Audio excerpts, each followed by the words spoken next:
በስመ አብ ወወልድ ወመንፈስ ቅዱስ አሐዱ አምላክ አሜን። ገድለ አቡነ ተክለ ሃይማኖት በደብረ ሊባኖስ ገዳም 21ኛ ክፍል ምዕራፍ 62። ወደ ቀደመው ነገር እንመለስና አባታችን ተክለ ሃይማኖት ካረፈ 57ኛው ዓመት በተፈጸመ ጊዜ የካቲት 19 ቀን ለብፁዕ አባታችን ለአባ ሕዝቅያስ ብርሃን ለብሶ በመንፈቀ ሌሊት ብፁዕ አባታችን ተክለ ሃይማኖት በራእይ ተነጋገረው። ወዳጄ ሕዝቅያስ ሆይ ሰላም ላንተ ይሁን። ጌታዬ በኋለኛው ዘመን ከዚህ ዋሻ ልጆች ስጋህን ያፈልሳሉ ያለኝ ዘመን እነሆ ደርሷልና አጽሜንና ስጋዬን ትዳስስ ዘንድ ጌታዬ እነሆ አንተን መርጧልና ለምን ትዘገያለህ አለው። አሁንም ተነስተህ ልጆቼን ሁሉ ቅጠራቸው፣ አጽሜና ስጋዬን እስከሚፈልስበት እስከ ግንቦት 12 ቀን ይኸው የእግዚአብሔር የትንሣኤው በዓል ቀን በወዳጁም በቅዱስ ሚካኤል በዓል ቀን ከሩቅና ከቅርብ ይሰብሰቡ። እናንተም በምስጋናና በጸሎት መንፈሳዊ በዓልን አድርጉ። እኔ አባታችሁ ባረፍኩበት ቀን ለምስጋና ሁሉ ጌታ የሰማይ መላእክትን ደስ ብሏቸው ምስጋና እንዳቀረቡ እንደ ረፍቴም ቀን ብዙ ምስጋና አቅርቡ። በሰማይ ላለ ለእግዚአብሔር ምስጋና ይገባል፣ በምድርም ሰውን ለወደደው ሰላም ይሁን እያሉ ደስ እንደተሰኙ ለእናንተም ለልጆቼ ደስታችሁ እንደ ረፍቴ ቀን ይሁን። በዚያች ቀን አባቴ ተክለ ሃይማኖት የሚለኝ ሁሉ በፍልሰቴ ቀን ይምጣ፣ መንፈሳዊውንም በዓል ያድርግ።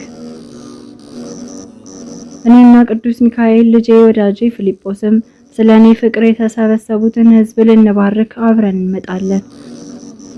ከዚያም ብዙ ነገር ልንጽፈው የማንችለውን ነገር ተናገረ።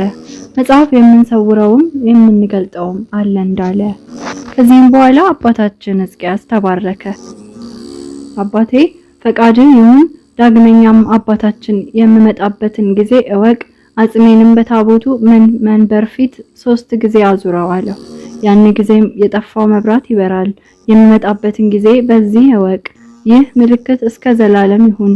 መምጣትም በወደድኩ ጊዜ የጠፋው መብራት ይበራል። የሚመጣበትንም ጊዜ የልጅ ልጅ ዘመን በዚህ ያውቃሉ። በእውነት ለዘላለም ድንቅ ሰሪውን እግዚአብሔርን ያመሰግኑታል። ይህንን ብሎ ተሰወረ።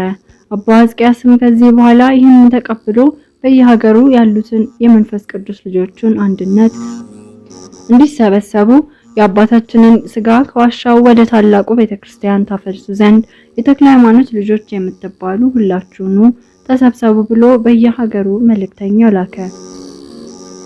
ይኸውም በአብ በወልድ በመንፈስ ቅዱስ በአባታችንም በተክለ ሃይማኖት ፈቃድ ሆነ። ወደ ፍልሰቱ በዓል ዛሬ ያልመጣ በዚህች ቀን አባቴ ተክለ ሃይማኖት ሌላው አይገባውም፣ እርሱም ልጅ አይለውምና። ይህን ሰምተው የብፁዕ አባታችን የተክለ ሃይማኖት ልጆች ከምስራቅና ከምዕራብ ከሰሜንና ከደቡብ ከሩቅና ከቅርብ ቦታ እስኪጠባቸው ድረስ ተሰበሰቡ። 12ቱ መምህራን የወረብ ሀገር አኖሬዎስ፣ የፈጠጋር ማቲያስ፣ የእናርት ዮሴፍ፣ የሞረቱ አኖሬዎስ፣ የመራቤቴ መርቆሪዎስ፣ የጽላልሹ ታዲዮስ፣ የወገጉ ሳሙኤል፣ የወንጁ ገብረ ክርስቶስ፣ የድንቢው መድኃኒነ እግዚ፣ የዳሞቱ አድኃኔ እግዚ፣ የክላቱ ኢዮስያስ፣ የማሃግሉ ቀውስጦስ ከፊልጶስ ጋር የተሰበሰቡት አባታችን ሕዝቅያስን ተገናኙት። ከዚያም ግንቦት 12 ቀን ያን ጊዜ ሰርቀ ወርሁ ከክፍለት በዓል ጋር አንድ ሆነ። ይኸውም የጸሎተ ሐሙስ ጊዜ የሥርዓት ፍጻሜ የሚሆን በዓለ ረክብ ነው። ለደቀ መዛሙርቱ ስጋውን ደሙን ጌታ በሰጣቸው ጊዜ የሚይዝበት በዚያች ሌሊት ጸሎትን ምስጢርን ሁሉ አደረገ። ከሙታንም ከተነሳ በኋላ የቁርባንን ምስጢር ሥርዓት በረክብ ፈጸመላቸው። ክፍለት ማለት ከፋሲካና ከባለ 50 መካከል ማለት ነውና ረክብም ማለት ጌታ ለደቀ መዛሙርቱ ያለ 3 ቀን አልታያቸውም ነበር። ቶማስ ባመነ ጊዜ እሁድ ቀን ወደ ዱር ሲሄዱ በረክብ ተገናኛቸው። የምስጢሩንም ሥርዓት አደሰላቸው።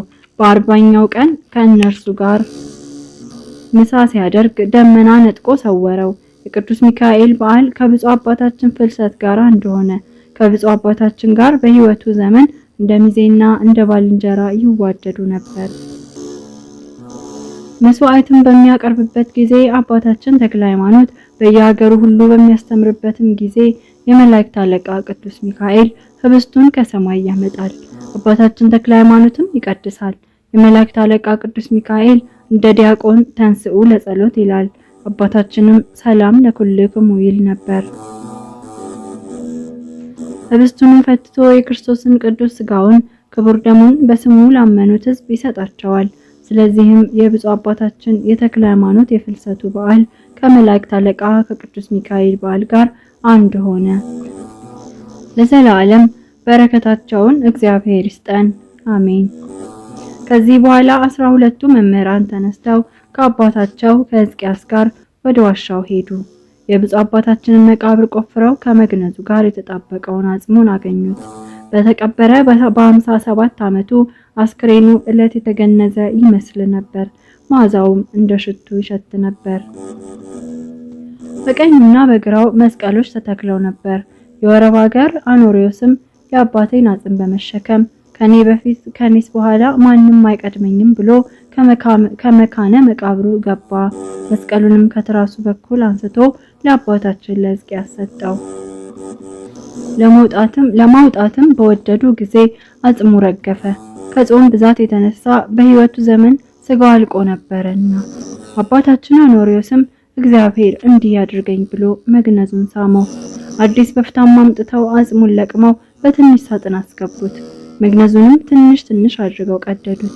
ብዙ ተአምራትም አደረገ። መሬቱንም ለመዝገን ባልንጀራቸውን እስከ መርገጥ ደርሰው ታላቅ መጨናነቅ ሆነ። አንዱንም ሰው ጉልበቱን ረግጠው ሰበሩት። የብፁዕ አባታችንን መግነዝ ባስነኩት ጊዜ ግን ዳነ። ከዚህም በኋላ 12ቱ መምህራን ወደ ቤተክርስቲያን ገብተው ሳንቃውን ዘግተው ከሕዝቡን ብዛት የተነሳ መብራት አጥፍተው አጽሙን 3 ጊዜ በመንበሩ አዞሩት። አባታችንም መጣ፣ መብራቱን በራ። ቅዱስ ሚካኤልና ፊልጶስም አባታችንን ተከትለውት መጡ። አጽሙንና ስጋውን እስኪቀብሩ ድረስ በመንበሩ ላይ ተቀመጡ። ሕዝቡንም ሁሉ ባርከው በክብር ወደ ሰማይ አረጉ። ከዚያም መምህራኑ ተስማምተው በደስታ በዓሉን አክብረው ወደ የሀገራቸው ገቡ። በገድሉ ደም የዋጀንን ይቅር የሚያሰኘንን ኃጢአታችንን የሚያቃልልልን ይህንን አባታችንን ለሰጠን ለአብ ለወልድ ለመንፈስ ቅዱስ ምስጋናና ቅርብ። አብን እናመስግነው፣ ወልድን እናክብረው፣ መንፈስ ቅዱስንም እንመነው ለዘላለሙ በእውነት። ቅድመ ዓለም የነበረ ዓለምን አሳልፎ የሚኖር አብን እናመስግነው። ቅድመ ዓለም የነበረ ዓለምን አሳልፎ የሚኖር ወልድን እናመስግነው። ቅድመ ዓለም የነበረ ዓለምን አሳልፎ የሚኖር መንፈስ ቅዱስን እናመስግነው። አባታችን ሆይ በበዓለ ቀን መታሰቢያህን የሚያደርጉትን ስምህን የጠሩትን በዚያችን ቦታ ሁሉ ወንዶችንም ሴቶችንም የገድልህንም መጽሐፍ የሚሰሙትን አስባቸው። አባታችን ጠብቃቸው። አባታችን ባርካቸው በእውነት። በፍልሰትህ ጊዜ 12ቱን መምህራን ግንቦት 12 ቀን እንደሰበሰብካቸው እንዲሁም ከጻድቃን ከሰማዕታት ጋር በመንግስተ ሰማያት ለመሰብሰብ አብቃን በእውነት ለዘላለሙ አሜን። ሃሌሉያ ሃሌሉያ ሃሌሉያ። የሐዋርያት ማህበር የምትሆን የቅድስት ቤተክርስቲያን አምዷ መሰረቷ የሚሆን የአባታችን የብፁዕ ተክለ ሃይማኖት ይህች የፍልሰቱ መጽሐፍ ተገለጠች። በአብ በወልድ በመንፈስ ቅዱስ ማኅተም ታትባ ወጣች።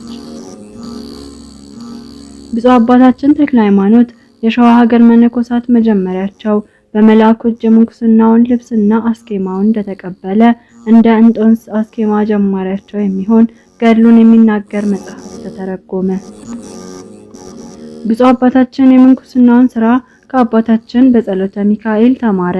ጌታችን አምላካችንና መድኃኒታችን ኢየሱስ ክርስቶስም እንዳዘዘው ቆቡን ከአባ ዮሐኒ ቀሚሱን ከአባ ኢየሱስ ሞዓ ተቀበለ። እሱም ደግሞ ለሸዋ ሀገር የምንኩስናውን ቀንበር ሰጠ። ስለዚህም ለመነኮሳት ሁሉ አባታቸው ሆነ። እነሆ የገድሉ መጽሐፍ ከስኳርና ከማር የሚጥም ከወርቅና ከብር ከጳዚዮንና ከሰምፔር የሚመረጥ የልጆቹ ሁሉ የዝናቸው መጽሐፍ ተተረጎመ። የብፁዕ አባታችን የገድሉ መጽሐፍ ደስ ያላቸውም የልጆቹ የዝናቸው መጽሐፍ ተተረጎመ። ስራቸውም እንዲሁ እንደ አባቶቻቸው ነው። በጎ ዛፍ መልካም ቅጠል ያወጣልና በጎ አበባ በጎ ፍሬን ያፈራል። ዛፍ ከፍሬው ይታወቃልና። እነሆ የከበረ ዛፍ አባታችን ተክለ ሃይማኖት በፍሬው ታወቀ። ፍሬውም ይህ ነው። ትጉህ አባ ኤልሳ፣ ተጋዳይ አባ ፊልጶስ፣ የገድል አርበኛ አባ ሕዝቅያስ፣ ደስ ያለው አባ ቴዎድሮስ፣ የዋህ አባ ዮሐንስ ገድላቸውንና ስማቸውን የጠራናቸው እነዚህ ናቸው። ያልጠራናቸውን ግን ቁጥራቸውን እግዚአብሔር ያውቃል። የሰማይን ከዋክብት ማን ቆጠራቸው? የባህርንስ አሸዋ ማን ሰፈረው? ከእግዚአብሔር ብቻ የሚያውቅ የለምና።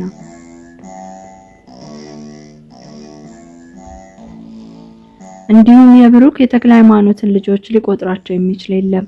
አሁንም ዘመን ካለፈና ከተረሳ በኋላ በብዙ ዘመን የብፁዕ አባታችን ይህንን የፍልሰቱንና የገድሉን መጽሐፍ እግዚአብሔር ገለጠልን።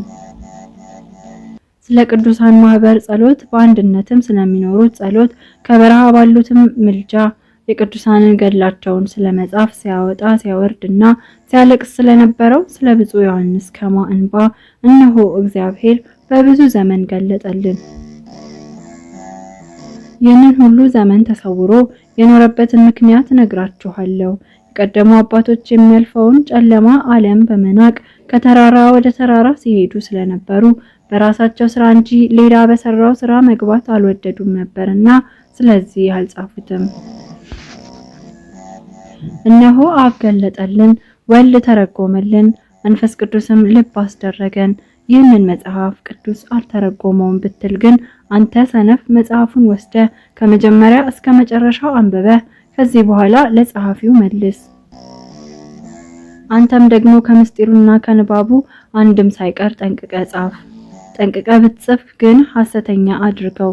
ካልተጠነቀቅክማ በመንፈስ ቅዱስ ላይ ለምን ትታበያለህ? በልቡና ትዕቢትስ ወደ ሲኦል ለምን ትወርዳለህ? እኛ ግን አመንን፣ አብም እንደገለጸልን፣ ወልድም እንዳስረዳን፣ መንፈስ ቅዱስም እንደተረጎመልን አወቅን፣ ተረዳን። በእውነት የዘላለም ደስታ ይሁን። አቤቱ አምላካችን ሆይ በዚህ በብፁዕ አባታችን በተክለ ሃይማኖት ጸሎት ንጽሕት የብርሃን እናቱ የሕይወት ወላዲቱ በምትሆን በእመቤታችን በቅድስት ድንግል ማርያም ጸሎትና አማላጅነት በቅዱሳን በሰማዕታትም ሁሉ ማመልከት አስበን በእውነት ለዘላለሙ አሜን። ለአብ ምስጋና፣ ለወልድ ስግደት፣ ለመንፈስ ቅዱስም ባርኮት ይገባል። ለኛም እስከ ኋለኛይቱ ትንፋሽ ድረስ ምሕረት በእኛ ላይ ይሁን ለዘላለሙ በእውነት። በጥቂት ስራው ይህንን መጽሐፍ የጻፈውን ስሙን በመንግስተ ሰማያት ይጻፍ ለዘላለሙ በእውነት። ብፁዕ ጽኑ የደብረ ሊባኖስ ኮከብ በሚሆን በአባታችን በተክለ ሃይማኖት ጸሎት የጻፈውንም ያጻፈውንም ጌታችን መድኃኒታችን ኢየሱስ ክርስቶስ በማይፋቅ በወርቅ ቀለም በጽድቅ አምድ ስሙን ይጻፍ። ለሁላችንም ደግሞ ለስጋችንና ለነፍሳችን መዳኛ ይሁነን። በመላእክት ላይ አለቃ በሆነ በቅዱስ ሚካኤል አማላጅነት በዮሐንስ አፈወርቅም ጸሎት አዳሲው ጣዋ በተባለችም በቅድስት ድንግል ማርያም አማላጅነት ስለ ቅዱስ ስጋውና ስለ ክቡር ደሙ በሰማያዊት መቅደሱ እግዚአብሔር በረከቱን ያድለን፣ በነፍስ በስጋ ይጠብቀን ለዘላለሙ በእውነት አሜን። የጽንሰቱ ተአምር መቅድም። ወስብሐት ለእግዚአብሔር። ይቆየን።